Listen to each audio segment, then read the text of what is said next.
Vamos a comenzar la clase con un teorema con el que cerramos la clase anterior y que ya habíamos desarrollado, pero que es importante volver a destacar. Se trata del párrafo 4.5, relaciones de la diferenciabilidad con la continuidad y la existencia de derivadas direccionales. Si tenemos un campo escalar de dos variables, esta simbolización me está haciendo referencia a eso, que es diferenciable en cualquier punto del dominio S contenido en R2, entonces, ¿qué va a ocurrir? El campo escalar va a ser continuo en ese punto y van a existir las derivadas direccionales en ese punto en cualquier dirección. Esto que dice, además, me está diciendo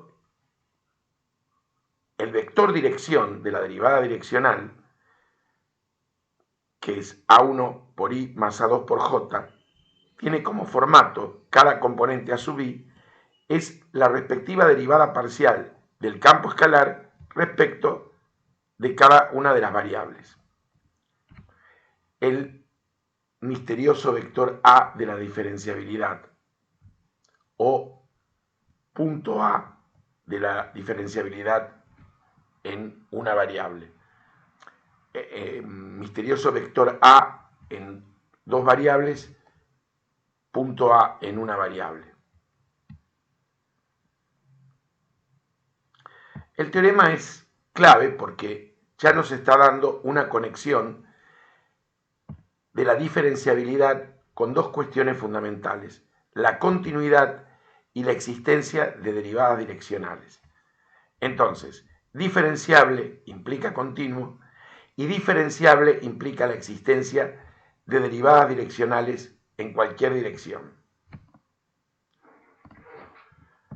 El contrarrecíproco importante de este teorema, recordemos cómo funcionaba el contrarrecíproco. Si diferenciable implica continuo, no continuo implica no diferenciable. Es decir, que si sabemos que un campo escalar no es continuo en un punto, tampoco va a ser diferenciable en el mismo. Y la contrarrecíproca de la segunda parte, diferenciable implica la existencia de derivadas direccionales en cualquier dirección. La no existencia de derivadas direccionales implica la no diferenciabilidad. Aceptamos la verdad del teorema, obviamente la contrarrecíproca es verdadera si el teorema directo también es verdadero.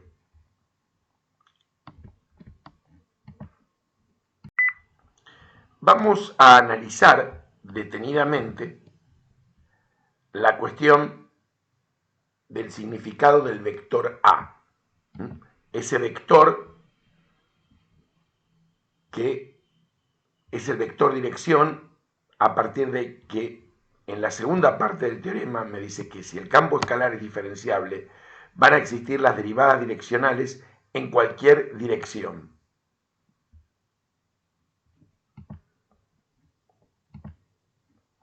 Si yo tengo un campo escalar de dos variables, delta z, que es f en x más delta x, y más delta y, menos f de xy, menos f de xy, esto va a ser igual a diferencial de z más dos residuos, con la condición de que el límite de estos residuos tiene que ser infinitesimal.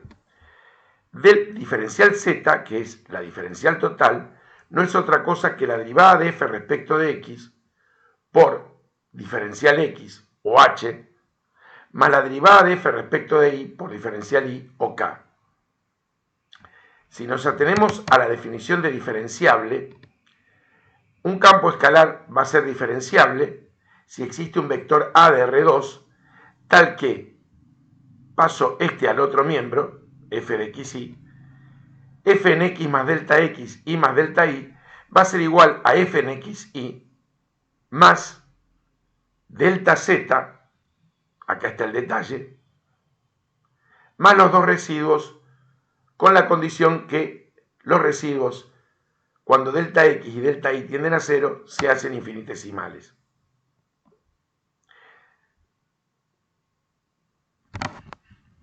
O sea que, si paso esto acá, nuevamente, delta z,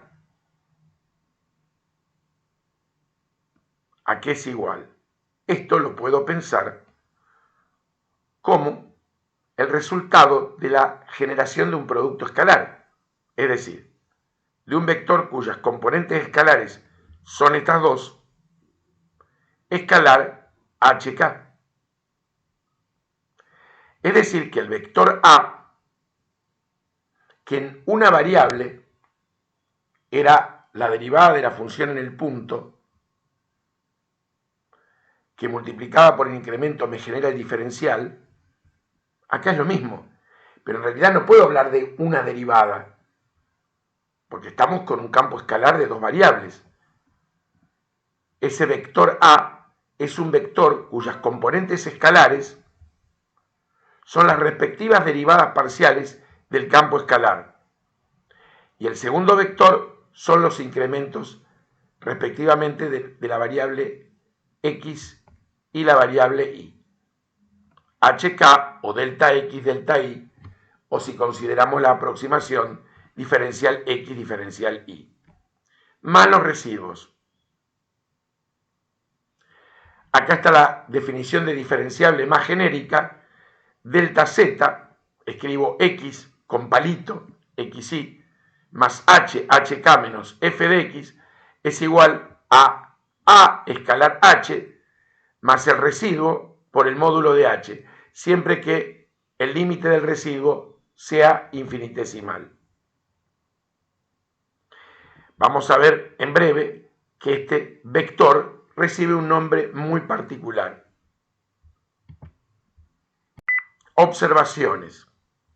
O sea que delta f, el incremento del campo escalar, se puede pensar, la primer componente, habíamos visto, que era un producto escalar, que es la sumatoria de la derivada parcial de f respecto de cada x sub k en el punto x por h sub k, con k variando de 1 hasta 2, porque estamos con dos variables, más el residuo por el módulo de h. Es decir, que si f es diferenciable, este término es la derivada direccional de f en el punto x respecto del versor asociado al vector dirección y. Ese versor, luego veremos que lo podemos escribir en el producto escalar a cada una de estas componentes como los cosenos directores del vector. Recordemos que cada componente escalar de un vector es el módulo del vector por el coseno director. Si el vector es un versor, su módulo es la unidad, así que sus componentes son sus cosenos directores. Como consecuencia de todas estas observaciones y del teorema precedente y de lo que descubrimos acerca del misterioso vector A, introducimos un operador denominado nabla o hamiltoniano. Como siempre, lo definimos en el conjunto mayor en el que acostumbramos a hacerlo, que es R3. Definimos gradiente de un campo escalar.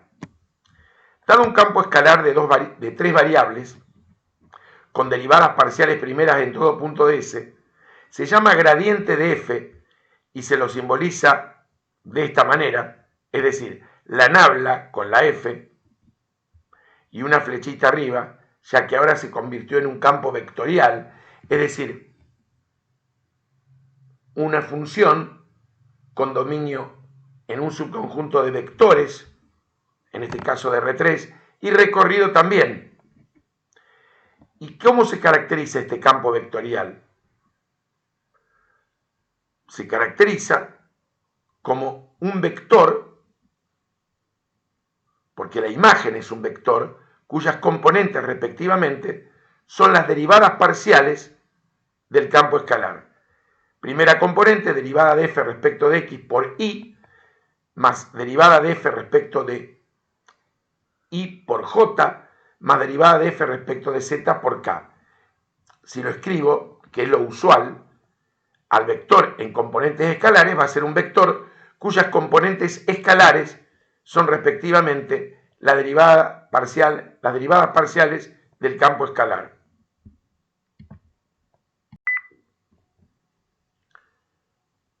Con lo que ya estarán asociando que el vector, este vector que nos aparecía acá, delta z como A escalar H, no es otra cosa que el gradiente del campo escalar.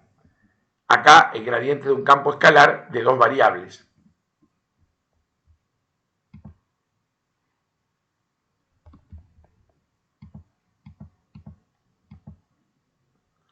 Este operador nabla o hamiltoniano funciona así. Es un vector donde cada componente es un derivador, el primero respecto de x, el segundo respecto de y el tercero respecto de z. La nabla o hamiltoniano no tiene sentido en sí mismo si no lo aplico a un campo escalar. Es como tener un CPU y no tener una pantalla, o un reproductor de 4K y no tener una pantalla. No tiene sentido su existencia en sí mismo si no lo aplico a un campo escalar. Este operador nabla es un operador lineal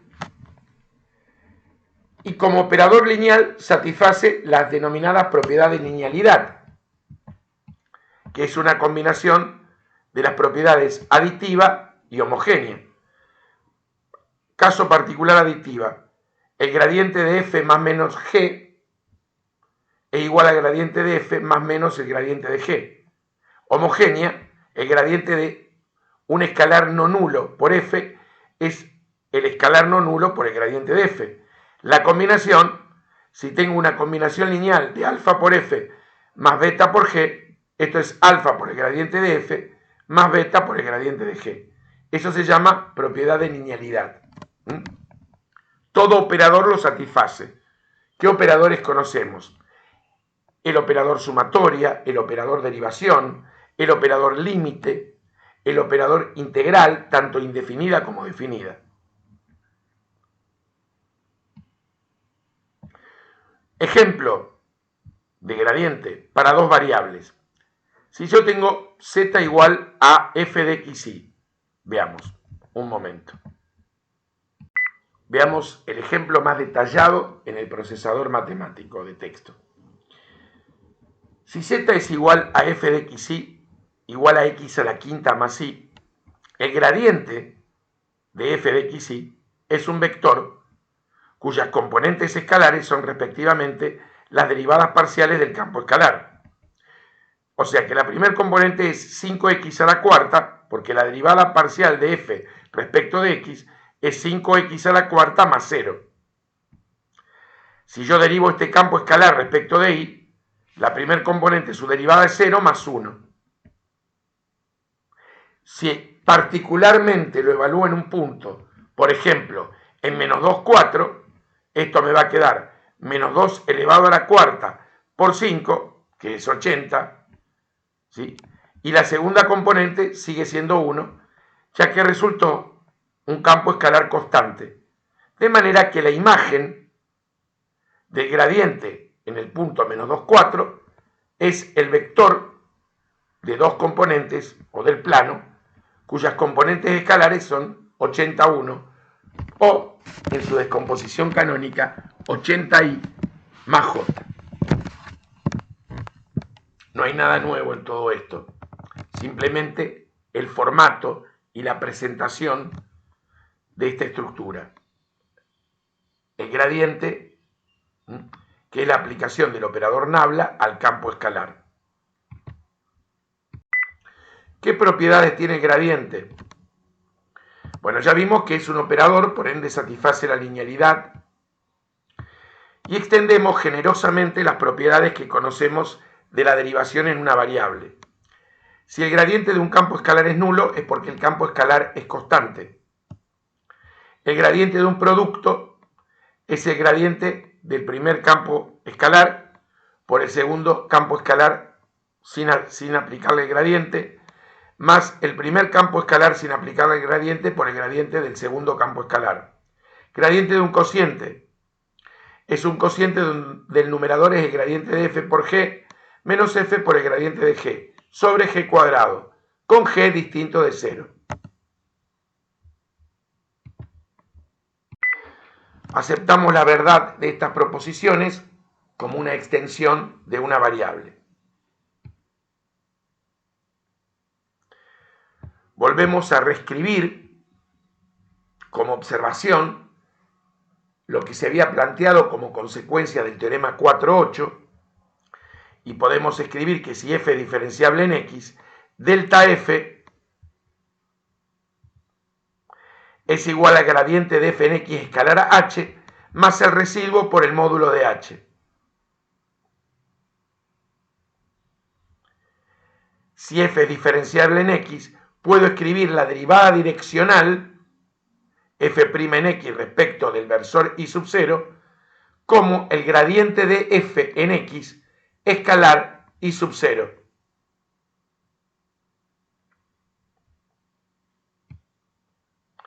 Desarrollando esto, ya habíamos hecho la observación en el párrafo anterior.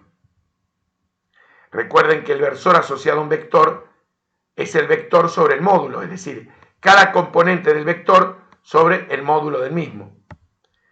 Si realizo esta sumatoria, puedo sustituir a cada cociente de una componente escalar del vector sobre el módulo por el correspondiente coseno director. Bueno, la actividad de aprendizaje 9 la van a realizar en práctica y consiste en calcular gradientes de campos escalares dados en un punto y probar algunas cuestiones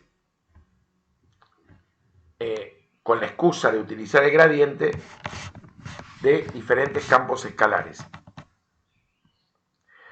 Vamos a otro nuevo teorema, la condición suficiente de diferenciabilidad, otra nueva conexión que nos va a permitir establecer una definición satisfactoria de diferenciabilidad de un campo escalar que se nos plantea el cuestionamiento cuando vimos que derivable no implicaba continua en dos variables. Bueno, ¿qué nos dice la condición suficiente de diferenciabilidad? Nos dice que si yo tengo un campo escalar de dos variables y para este campo escalar existen las derivadas parciales primeras en un entorno de un punto cualquiera x y son continuas en ese punto, entonces el campo escalar va a ser diferenciable en el mismo. Nuevamente, si yo tengo un campo escalar de dos variables y existen las derivadas parciales primeras en un entorno de un punto cualquiera x y son continuas en ese punto, entonces va a ser diferenciable el campo escalar en ese punto. Resumidamente, si existen las derivadas parciales del campo escalar en el entorno de un punto cualquiera x, el campo es diferenciable en ese punto. Corolario, consecuencia. Bajo las mismas hipótesis del teorema, es decir, si existen las derivadas parciales primeras del campo escalar en un entorno de un punto cualquiera x y son continuas, el campo escalar va a ser continuo. ¿Cómo lo probamos? Porque la prueba es un ejercicio.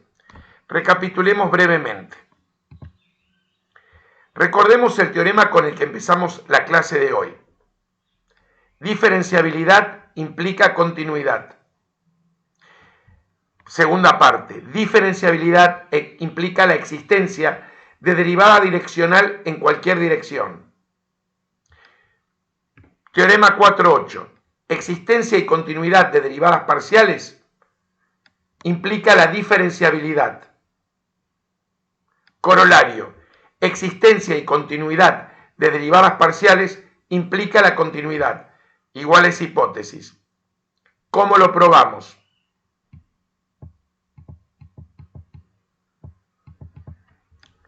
Partimos de la hipótesis. Existencia y continuidad de derivadas parciales que implica por el teorema 4.8, que aceptamos, no lo comenté, pero aceptamos su verdad. Probamos el corolario. De nuevo, partimos de la hipótesis. Existencia y continuidad de derivadas parciales por el teorema 4.8, es decir, por la condición suficiente de diferenciabilidad que implica la diferenciabilidad. Y la diferenciabilidad por la primera parte del teorema 4.5 que implica la continuidad. Con lo cual probamos lo que buscábamos. La existencia y continuidad de derivadas parciales implica la continuidad del campo escalar. Bueno, bajo estas condiciones, con estos dos teoremas,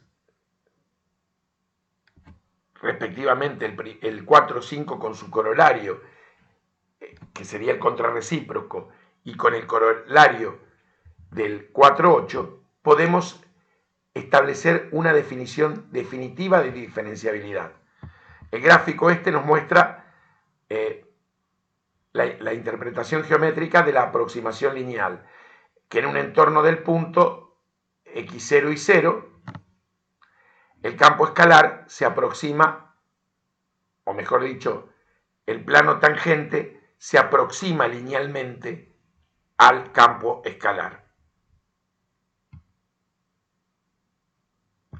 Establecemos la definición.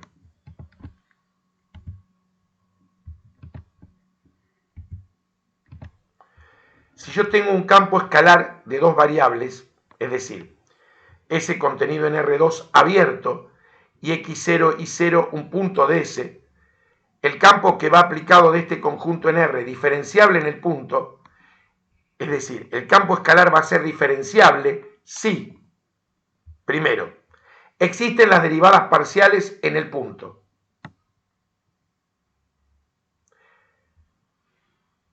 El campo escalar es continuo en el punto.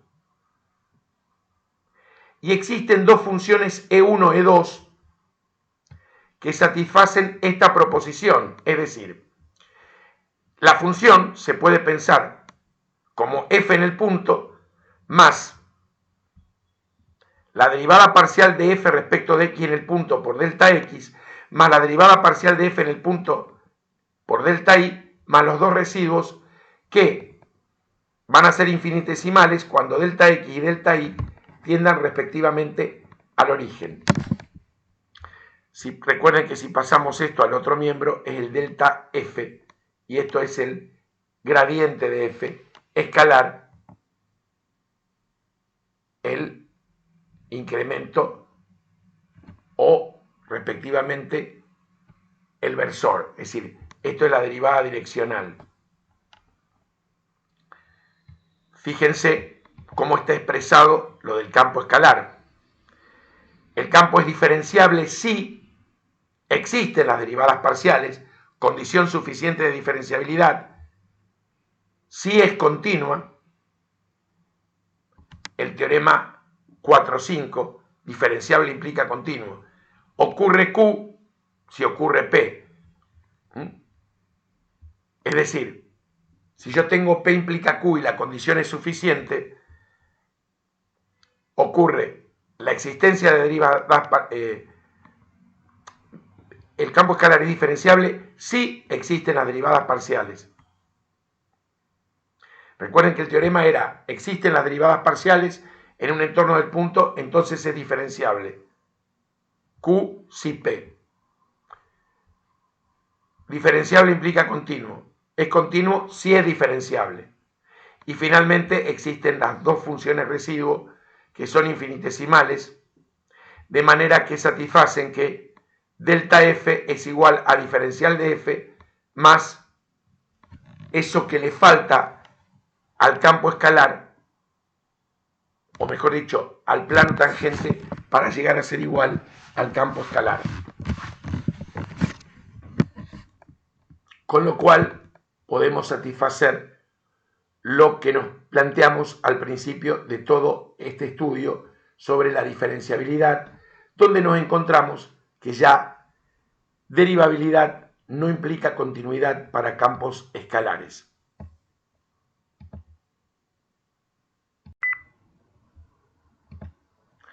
En la actividad de aprendizaje 10, los dos primeros ejercicios son de un corte un poco teórico. Voy a simplemente comentarlos. Primer ejercicio, probar que los siguientes campos escalares no son diferenciables en el origen. Sugerencias, utilizar el contrarrecíproco de esta propiedad, de la propiedad A del teorema 4.5.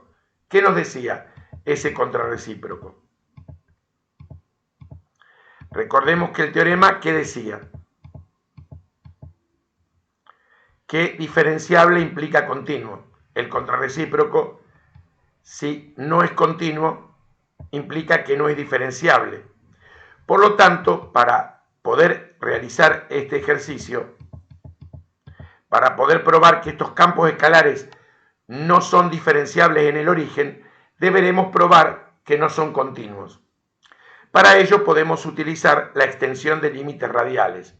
En el A, basta con ver que a lo largo de la curva y igual 0 o x igual 0, este campo escalar tiende a 0, y a lo largo de la curva x igual a y, fíjense que el numerador o igual a x va a tender a y cuadrado y el denominador a y cuadrado va a tender a 2y cuadrado, esto va a tender a un medio. Ahí vemos que a lo largo de dos curvas distintas que pasan por el origen, tiene límites distintos. Acá algo parecido, a lo largo de x igual 0, tiende a 0, y a lo largo de x igual a y cuadrado va a tender a un medio.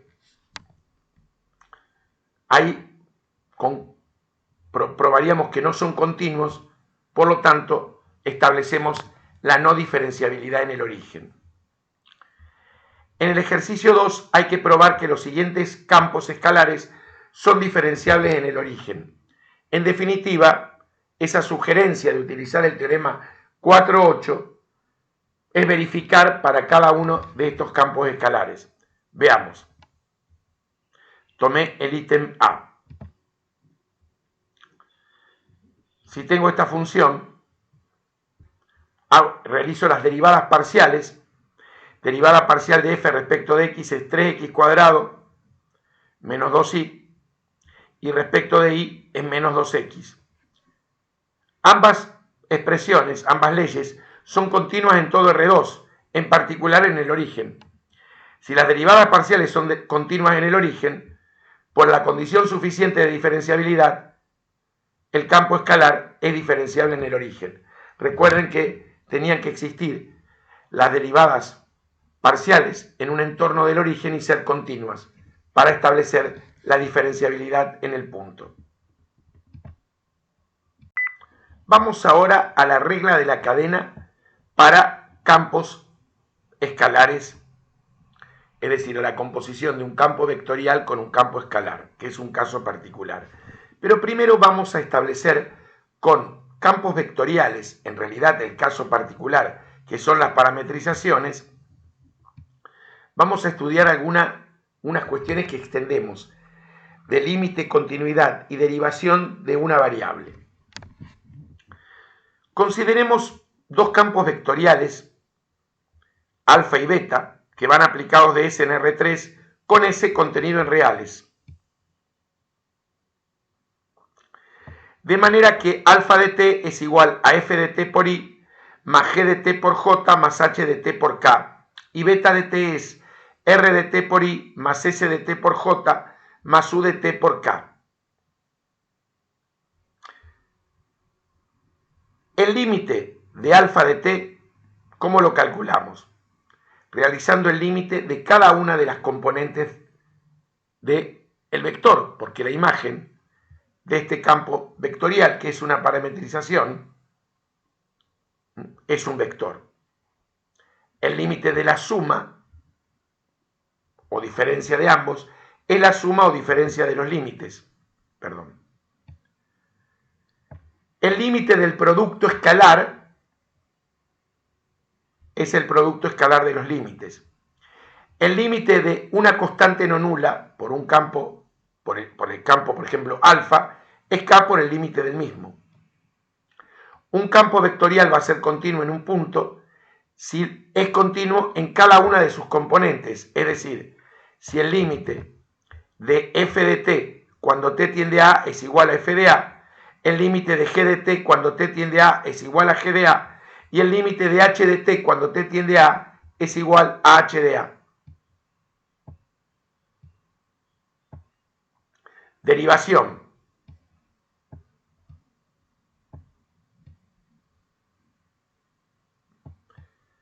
Recuerden que alfa de t sigue siendo f de t por i más g de t por j más h de t por k. Y beta de t es r de t por i más s de t por k, j más u de t por k. No olvidar que cada una de las componentes es una función real de una variable real. ¿Cómo derivo a alfa? Derivando cada una de las componentes del vector. La derivada de una suma o diferencia es la suma o diferencia de las derivadas. La derivada de una constante no nula por alfa es la constante no nula por la derivada de alfa. La derivada de la suma o diferencia, cada una multiplicada por una constante, las constantes salen fuera derivando cada componente. La derivada del producto escalar es la derivada de alfa por beta sin derivar, más alfa sin derivar por escalar beta derivada. Y finalmente, si tengo la derivada del producto escalar por una constante no nula,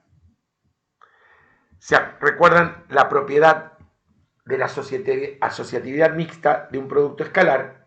La constante se puede agrupar con cualquiera de los campos vectoriales. Es la derivada de k por alfa escalar beta o alfa escalar k por beta derivado. Un solo comentario: en la actividad de aprendizaje 11, que es simplemente hacer algunas derivadas, es muy elemental, me plantean sea alfa de t igual al seno de 1 menos t cuadrado por i, la segunda componente t menos t cuadrado sobre t por j, más un medio de t por k. Me piden determinar si el campo vectorial es continuo en el origen. Observemos, para ver si es continuo, cada componente debe ser continua. Esto no tiene ninguna restricción en el campo real, vale para cualquier t real. Este tiene problemas, t tiene que ser distinto de 0. Un medio de t está definido para cualquier t real. Como una de las componentes ya tiene una restricción en el origen, podemos afirmar que el campo vectorial no es continuo en el origen. Pero recuerden que esto se está rigiendo por una variable. En el ítem B me pide la derivada en el origen. Recordemos que para una variable, derivable implica continuo y no continuo, la contrarrecíproco, implica la no derivabilidad. Por lo tanto, al no ser continuo en el origen, no es derivable en el mismo.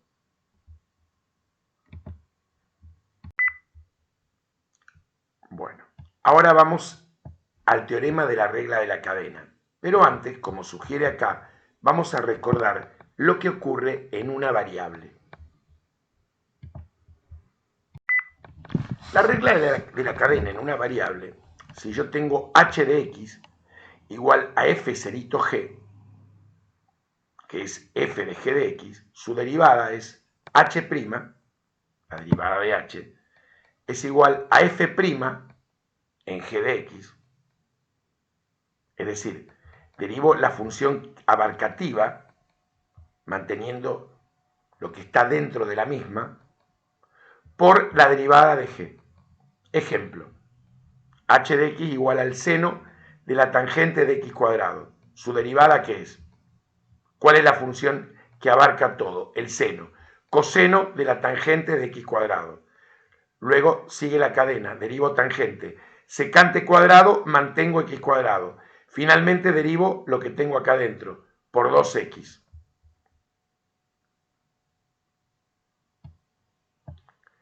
¿Qué ocurre en dos variables? Y es un caso particular. Si tengo z igual a f de xy, donde alfa de t es igual a x de t por y más y de t por j, donde x de t es igual a x e y de t es igual a y de t es igual a y. H de t es igual a f cerito alfa de t, es decir, f en alfa de t. ¿Cómo derivo esto? Si hacemos una analogía con una variable, la idea sería la misma. Tendría que derivar f y multiplicar por la derivada de alfa. Pero f no tiene una sola variable, sino dos. Entonces, fíjense que yo escribí esto entre signo de pregunta. Esta derivada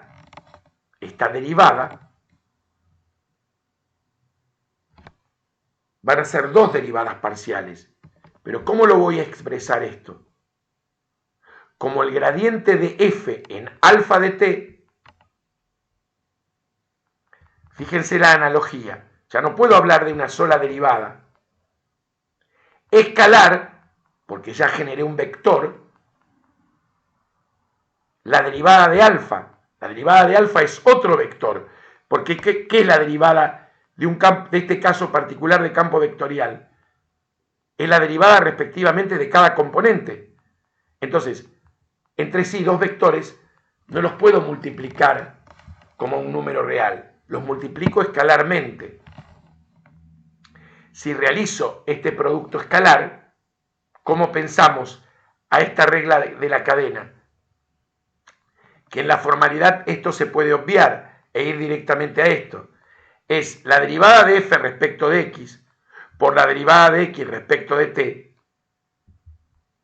más la derivada de f respecto de y por la derivada de y respecto de t.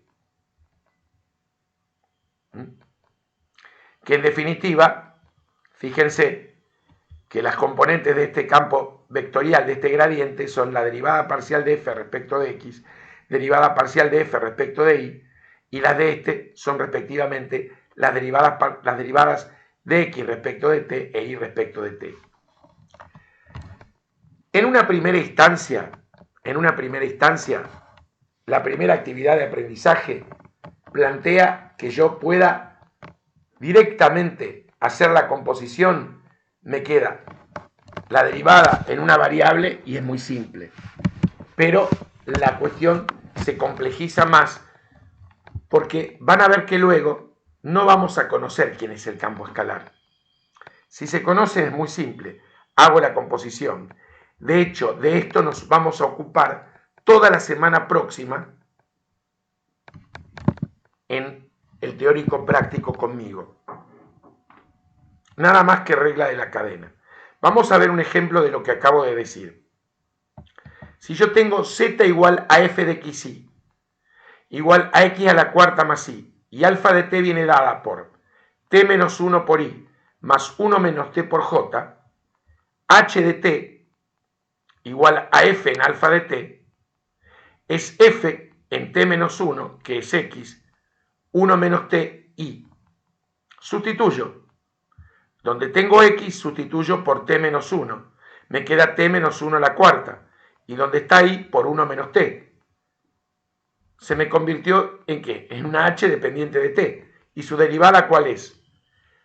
4 por t menos 1 al cubo, por 1, no lo escribo, menos 1. También podría haber hecho esto paso por paso y luego sustituir, porque, ojo, estas derivadas están evaluadas en alfa de t, que en la práctica esto no se pone, aunque se sobreentiende. Pero lo podemos hacer directamente así. Pero cuidado, esto es en una primera instancia de la regla de la cadena. Lo que sigue, por lo general, no vamos a conocer esto. Con esto concluye la clase de hoy. Nos estamos viendo la semana próxima con la regla de la cadena a full. Que estén muy bien. Buen fin de semana. Gracias por la atención.